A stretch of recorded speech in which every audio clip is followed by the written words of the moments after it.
Vamos a dar gracias mientras terminamos de saludar a nuestros invitados. También queremos saludar a los que nos escuchan a través de MTM Radio, ahora en vivo. Y vamos a dar gracias al Señor. Padre, venimos hoy delante de ti, agradecidos esta noche por tu palabra, por tu presencia, porque tú has sido fiel, Señor. Tú has sido bueno con cada uno de nosotros, Dios. Hoy necesitamos confiar en ti, necesitamos urgentemente tomarnos de tu mano, Señor, porque solamente tú tienes verdad, solamente en ti podemos descansar. Y hoy te pedimos que tu palabra nos alimente, nos ayude, nos fortalezca. Declaramos un corazón abierto, dispuesto, una mente, Señor, que está deseando la revelación de tu Espíritu Santo. Damos muchas gracias en el nombre de Cristo Jesús. Amén. Saluda al que está a tu lado. Dile que bueno que estamos juntos esta noche. No sé si son muchas sillas o somos muy poquitos nosotros, pero ahí les encargo. En este año, el año que acaba de terminar, el Señor nos daba palabra y nos decía con respecto de la fe. Antes de empezar el año, incluso lo que analizábamos es que la situación se iba a poner peor. Y bueno, vaya que hemos empezado el año con situaciones complicadas en cuanto a las disposiciones que el gobierno ha tenido que tomar con respecto de gasolina, de gas, de todo ese tipo de situaciones en las cuales pues obviamente se refleja en el bolsillo de cada una de las personas que habitamos en este país. Sin embargo, pienso, y este es mi pensar, que hemos sido un país que por muchos años ha estado acostumbrado a que le ayuden. Hemos sido un país que por muchos años hemos estado acostumbrados al subsidio de muchas cosas y que finalmente pues llegó un momento a nivel mundial, a nivel internacional, donde no es posible sostener más todo ese tipo de situaciones, porque de hacerlo nos llevaría más adelante a tus hijos, a tus nietos, a recibir un país en bancarrota, en quiebra, un país que no tendría futuro. Necesitamos ser muy cuidadosos con lo que nosotros como hijos de Dios opinamos, como hijos de Dios pensamos, porque nuestra mente, nuestro corazón tiene que estar enfocado en las cosas del reino. Ciertamente que no es muy agradable que suba el precio, pues al subir el precio de la gasolina sube inmediatamente el precio de todo. ¿Por qué? Pues el material básico con el que se trabaja, pues es la gasolina. Sin embargo, veo que en muchos sentidos todavía estamos como país necesitados del entendimiento de cómo funciona, cómo opera la economía y las finanzas a nivel mundial. Te decía, estamos acostumbrados a que nos den una política paternalista en donde pues se le ayuda a estos, a aquellos, a los otros y a los demás allá y a los demás acá, programas por aquí, programas por allá, y está bien, un gobierno tiene que ayudar a su comunidad, pero como hijos de Dios, usted y yo no tenemos que estar esperando que alguien nos dé o que alguien nos ayude o que alguien nos arrime. Usted y yo tenemos que confiar plena y totalmente en el Señor, porque o somos de Dios o somos del mundo, o le creemos a Dios o le creemos a Donald Trump, o le creemos a Dios o le creemos a las cuestiones naturales. Creo pues que es un buen año. ¿En qué sentido? En que cuando las personas vamos siendo orilladas a situaciones como estas, es cuando empezamos a usar la fe. Ahora, fe, recuerde que la definimos el domingo, desde el sábado, como obediencia, como sacrificio. O sea, fe no nada más es pensar algo positivamente y echarle ganas al respecto. Fe tiene que ver con el Señor directamente, estrictamente tiene que ver en ese sentido para usted y para mí con el Señor. Por eso quiero predicar esta tarde: la fe no huye. Hay un pensamiento escapista que siempre tiende a salir por la puerta trasera, que siempre tiende a huir cuando viene la crisis, cuando viene el problema, y algunos lo hacen, el mundo lo hace en las drogas, en el alcohol, ahora mismo haciendo cosas en contra de, pero esa es una mentalidad escapista. En realidad lo que necesitamos es una mentalidad de reino, una mentalidad del reino. Recuerde que la Biblia nos enseña que de la abundancia del corazón habla la boca, y que de lo que usted y yo declaremos específicamente vamos a comer. Si usted declara entonces maldición, si usted declara escasez, si usted declara que no va a tener, o que le va a faltar, o que no le va a alcanzar, el Señor Jesucristo mismo en persona dijo: conforme a su fe se ha hecho. Pero entonces, ¿qué tengo que hacer? Si soy un hombre, una mujer, en el caso de las damas, que es una mujer de fe, que es un hombre de fe, pues tengo que mirar lo que dice la palabra del Señor para poder tener una vida de equilibrio. Usted y yo no tenemos que olvidarnos primeramente, recuerde que estamos poniendo fundamentos desde que iniciamos el año, y no tenemos que olvidarnos primeramente de quiénes somos y de quién dependemos. Usted y yo estamos viviendo en México como nuestro país, de una manera natural, pero Dios nos ha llamado a ser parte de su reino. ¿Cuántos ciudadanos del reino hay aquí?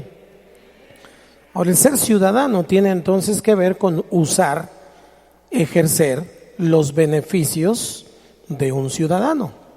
Si usted va a Estados Unidos o cualquier otro país, usted lleva un pasaporte mexicano y usted tiene todos los beneficios de su país: la cobertura, la protección, el asunto de atenderle embajadas por todas partes.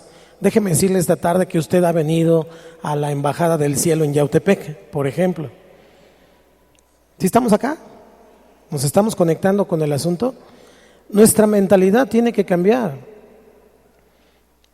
Usted y yo no podemos ir con la corriente del mundo y dejarnos llevar por agonías, por tristezas, con situaciones que todavía ni siquiera pasan, pues, y que a lo mejor ni siquiera entendemos bien. Pero ya como unos mandan mensajes por aquí y otros quieren hacer bola por allá y otros quieren detener las gasolineras por acá, entonces ahí en bola vamos todos. La pregunta es: ¿eso es lo que Dios quiere? ¿Eso es lo que el Señor realmente quiere? Porque mientras tapamos un hoyo de un lado, estamos deteniendo el abasto de alimentos, los mercados se están quedando sin alimentos. Yo no quiero ver otra Venezuela aquí en mi país, pero a veces por falta de concepción más completa de cómo funciona, entonces nos vamos.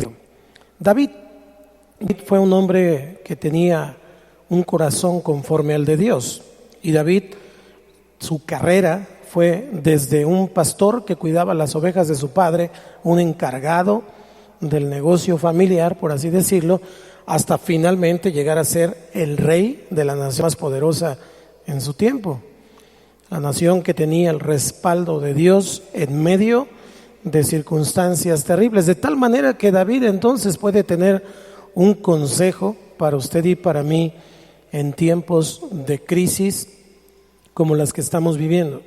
Si la iglesia no toma su lugar y es una luz en medio de la oscuridad, entonces, si la iglesia no toma ese lugar, la sociedad y el mundo no tiene futuro y no tiene esperanza, porque Dios no tiene a más personas que tengan fe, que tengan ánimo, que tengan mentalidad de reino, más que a ti y a mí.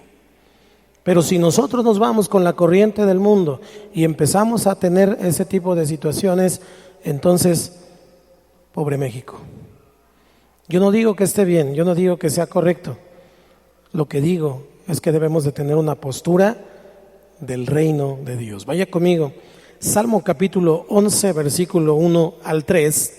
Comenzamos el año con este pasaje, pero tiene tanta riqueza que hoy quise retomar precisamente por las situaciones que estamos viendo, con las cuales, por supuesto, y a título personal no estoy de acuerdo, ni con lo uno ni con lo otro, pero finalmente usted y yo tenemos que escuchar el eco que retumba ahí en la lejanía hace más de 2000 años, cuando Jesús le preguntaron acerca de dar el impuesto. Le preguntaron, ¿es correcto pagarle a César? ¿Es correcto pagarle a César? ¿Qué respondió Jesús? Tomó una moneda, la sacó de un pez, por cierto, tomó una moneda y les enseñó la inscripción. Y les dijo, ¿quién está aquí? César. Ok, pues entonces denle al César lo que es de César y a Dios lo que es de Dios. Aquí hay una paradoja. El asunto, o los que sí se tienen que preocupar, es los que no le quieren dar ni al César y ni le dan a Dios. Ahí sí va a haber problemas. Porque cuando Dios nos bendice es cuando usted y yo tenemos confianza y fe en lo que Él ha dicho. ¿Cuántos dicen amén? Él dijo, si tú crees, pruébame en esto y te voy a abrir las ventanas de los cielos y voy a bendecirte. Él no dijo si subía la gasolina o el petróleo escaseaba, Él no dijo eso. Él dijo que nuestro recurso es celestial. Y en medio del caos, en medio de la situación, Dios siempre nos va a proveer. Esa es mi manera de pensar. Y hasta el día de hoy el Señor hasta aquí me ha ayudado y nunca me ha faltado nada. Porque yo veo que en medio del desierto no había gasolineras, pues. No había oxxos, no había mercados. Dios les daba de comer y Dios les daba de beber. Su calzado no envejecía y su vestido no envejecía. Ese es nuestro Dios. Así que no tenemos que desenfocarnos, no podemos quitar los ojos, como dice Hebreos, tenerlos puestos los ojos en Jesús, que es el autor y el consumador. Si Él empezó algo en ti, Él lo va a concluir. Pero todo esto es necesario. ¿Cómo nuestro país va a voltear los ojos a Dios? Yo he notado que cuando hay una crisis, cuando hay una situación complicada, entonces la gente se acuerda de que Dios existe. Cuando lo tiene todo, cuando no le falta nada, cuando está todo bien, ni se acuerdan de Dios. Pero ahora, cuando hay crisis, cuando hay situaciones como esta, pues entonces la gente empieza a decir, ¿qué vamos a hacer?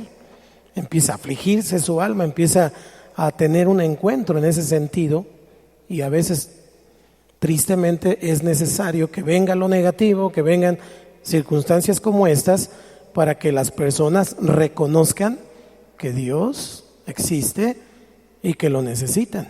¿Cuántos necesitan a Dios? Versículo 1 al 3 solamente, y después leeremos el resto. En Jehová he confiado. ¿Cómo decís a mi alma que escape al monte cual ave? Usted.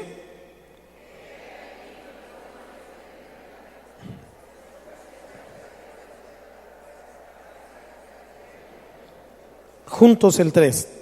Si fueren destruidos los fundamentos que ha de hacer.